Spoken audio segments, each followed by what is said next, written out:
All right, well, I'm back working on the Mustang again, and today I haven't been quite sure what I've wanted to do next on it. I'd like to do my rotisserie thing. I don't know if I'm going to build that or not yet at this point. I have several plans I've figured out for what I want to do. Just don't know if I'm actually going to go through the effort of doing it for what I need to do. I don't know yet. But today I'm going to work on this huge dent right here. I know you guys probably can't see it on it, but this is something I see on a whole lot of cars. The way these things get towed around and moved around on older cars, you get drug on the trailers, they get beat up through, you know, just in storage and the way they move them. These rocker panels get dented up a lot from just abusive storage. So this side and the other side both have their issues. I'm only going to talk about this side here, and I'm going to show you my method, how I'm going to pull this dent out of here. And if it goes poorly and looks like a dog's breakfast, then I don't know, maybe I'll just get another piece of sheet metal and just weld it in there. But I'll try to straighten it out first, and we'll see what happens.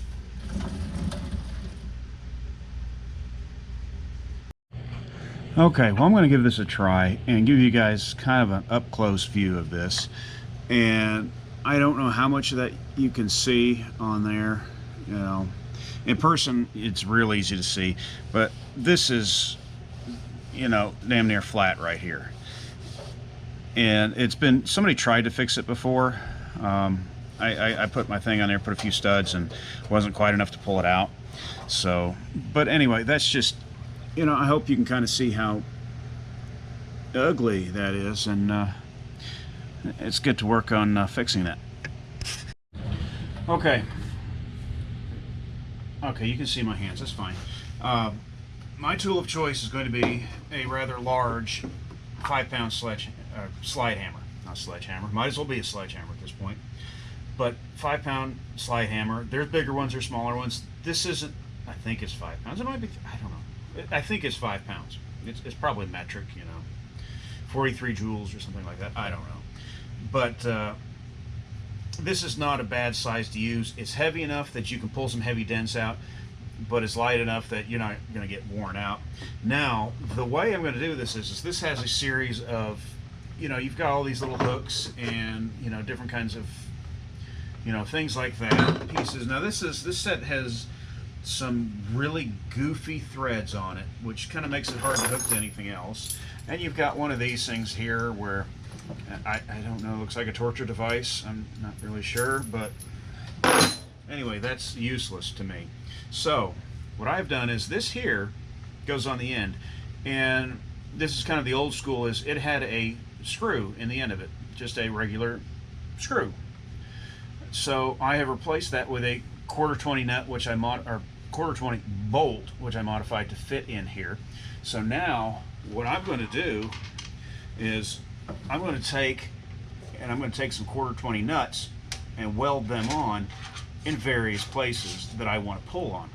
So that way, when this nut is welded into place, I can just thread that right into the threads and start pulling on it and hopefully pop the dent out.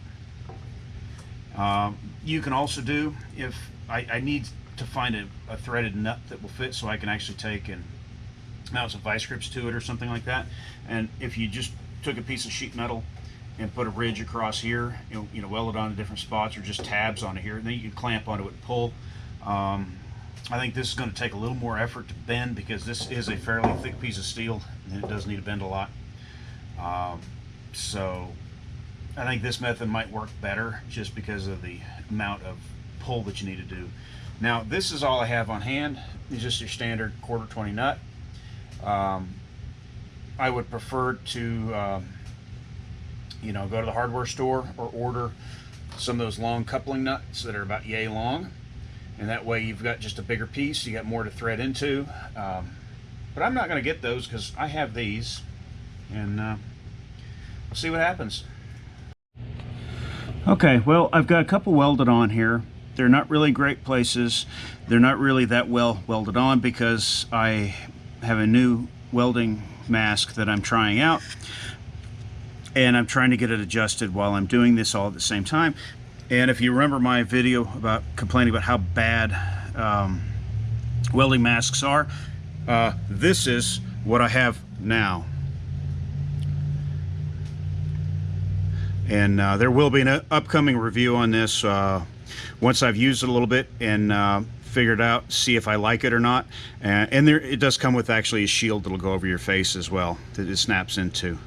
But yeah, that's for another video. But so far, pretty good. All right, well, here I am with this little guy here, and let's just see what happens. I have no idea how well this is going to work, but we'll find out together.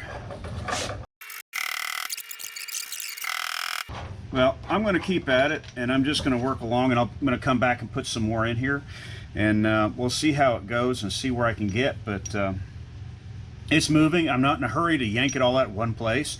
Just kind of work it out back and forth, and yeah, I can't do a time lapse because it's just the camera's in the way, and you know, I'm not good at that stuff. So maybe I'll show you when I'm done, or maybe I'll show you midway. Who knows? I mean, we'll see. Okay, well, I've done a little bit of banging on it with the slide hammer, and don't be afraid to put some, you know, some effort into it, because it takes a lot more than you think. It's not just like, oh, tap tap tap. It's not like this stuff up here. This stuff is really thick and hard to bend. This one here broke here. This one here is starting to break loose, but I'm getting quite a bit closer than I was. Now if I get was it right in here? Okay, let's see, hopefully you can see there's a gap there. You know, you see the straight edge against there. That's a whole lot smaller than it was just a minute ago, because like I said, it was ugly. It was ugly. And I mean, we got kind of the same thing going on here. There's a little bit there, there's a little bit there. As I work down, I'm going to hit the top one there, and you see there's a gap there. You know, there's gaps across there. And what I'll have to do from this point out is just you know, find a spot, put a nut on, you know, like over here, put one over here, and pull that out a little bit, and just do different spots. Some of this I'll have to grind them off, get them out of the way, because you get too many on here, you can't put a straight edge and see what you're doing. So that's a whole lot closer than it was. I mean, it was like really, really, really bad. So, you know, for, you know, 10 minutes worth of work, I'm already, you know, 60% of the way there. So yeah, it's working pretty good. I'll come back after I've done a little bit more. Okay, well, I've done some more. For the most part, and I just can't, I don't have a way to show it to you, but I can get a straight edge on here. The deepest, or the most off I am, is less than a 1/16 of an inch now, which it was really bad before. This is a little bit low right here. I'll have to pull this out a little bit here, but most of it is getting much, much closer. So my plan is now, is all the ones that are in the ballpark, I'm going to go ahead and cut those off, and you know, so it just doesn't look so hideously ugly and some monstrosity. I'll get them cut off, I'll smooth them off, I'll put my straight edge on here and start over again, and then figure out where I need to go, and then pull out the next bits. So you just do that a few times, but I will say it looks, it's hard to tell on the camera, but in person it looks far better than it did before. Like I said, don't spare the, you know, slapping it against there. You gotta really throw that weight down, and it'll take more to bend than you think it will. It's not like this other stuff up here. Uh-oh, I tore a hole in there. Oh no, I need to fix that.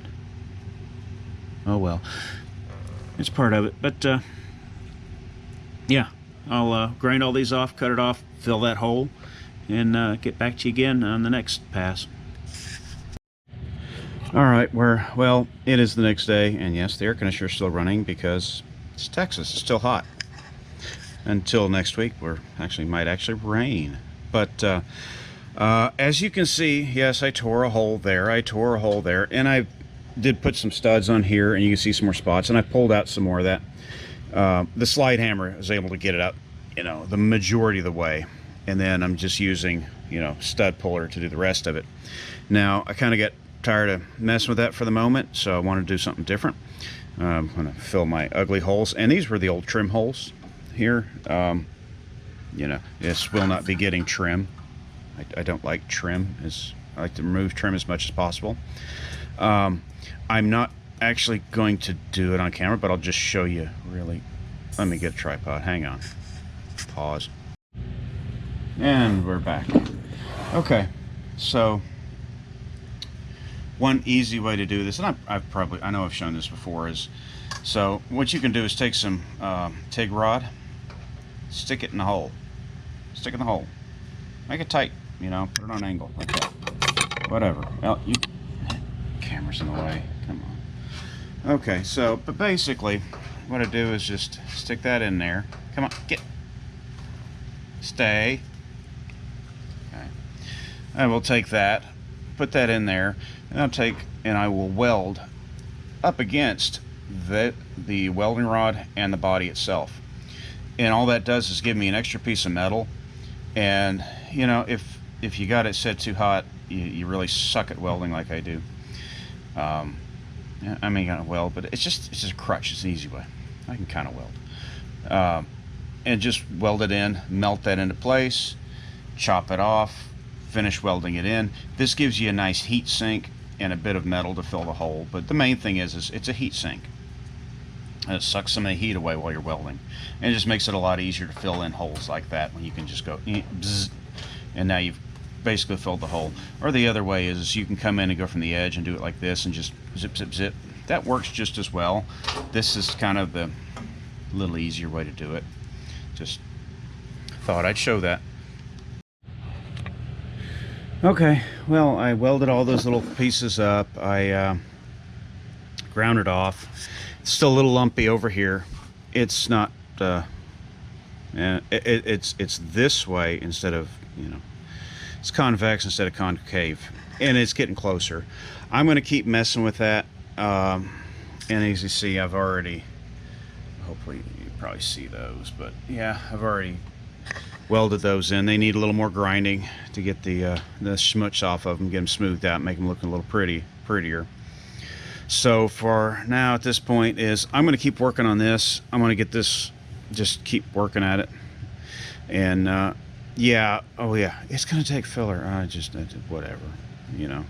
It's either that or you just weld in a new piece. I'll get it really close within. It'll take me a while, but I'll get within to the point where I'll have just a tiny little skim coat on top of there. It just takes time, and it's not exactly, I'm not the quickest at it. You know, it's like doing drywall. But yeah, I'll get that done and take care of. And then the next step I'll do is once that's done, I'm going to go ahead and strip that entire rocker all the way up into the inside, and I'm going to strip all that, and I'm going to go ahead and just epoxy prime all that and be done with it. So I'll show that when I'm done with it, but that's kind of where I'm at. This is just tedious, lots and lots of time, lots of work. It'll get there someday, I hope.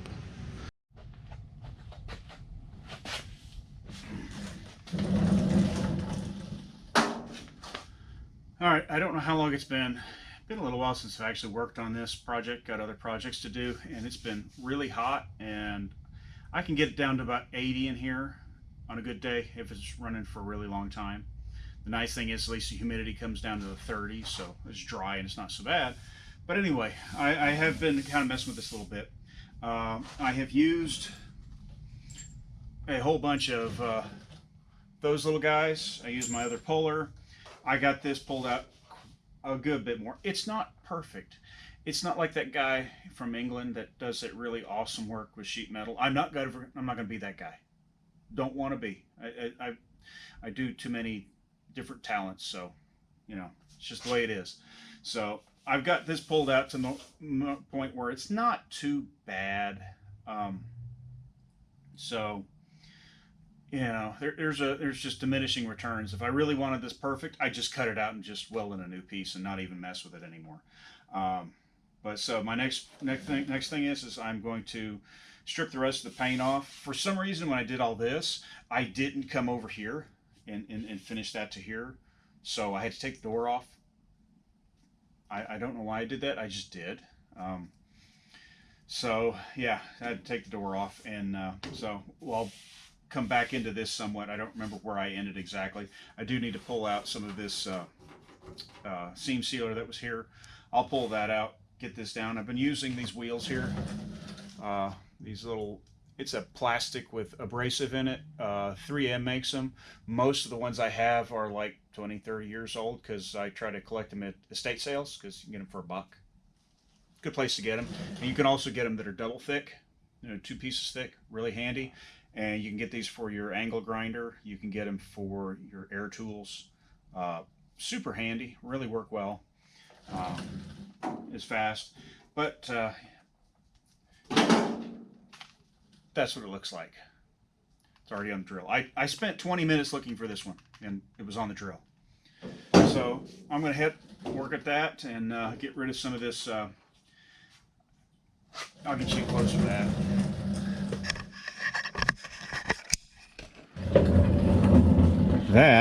It's a piece of wire that, piece of MIG wire from the factory because they put a little blob right there and obviously went along and snipped it off and they just shoved it over, put some seam sealer on it and called it good. So, yeah, I'm not going to make fun of anybody for that. That happens. That's just the way it is. When we get down here, you can see it's better. It's hard to see on camera. It's really close, actually. It's a little lumpy. It's really close. I'm still going to tap a little bit of that. But what I'm going to do now is I'm going to strip it. I will tease this a little bit and smooth it out a little bit more. And then I'm going to prime it. And then I'll come back and I'll put filler across here. Go ahead and fill it and get that done because I don't want to look at it all lumpy. I want it to be nice and smooth when I look at it. So that's where I'm at, and I'll come back after I've got it all stripped down and ready to go.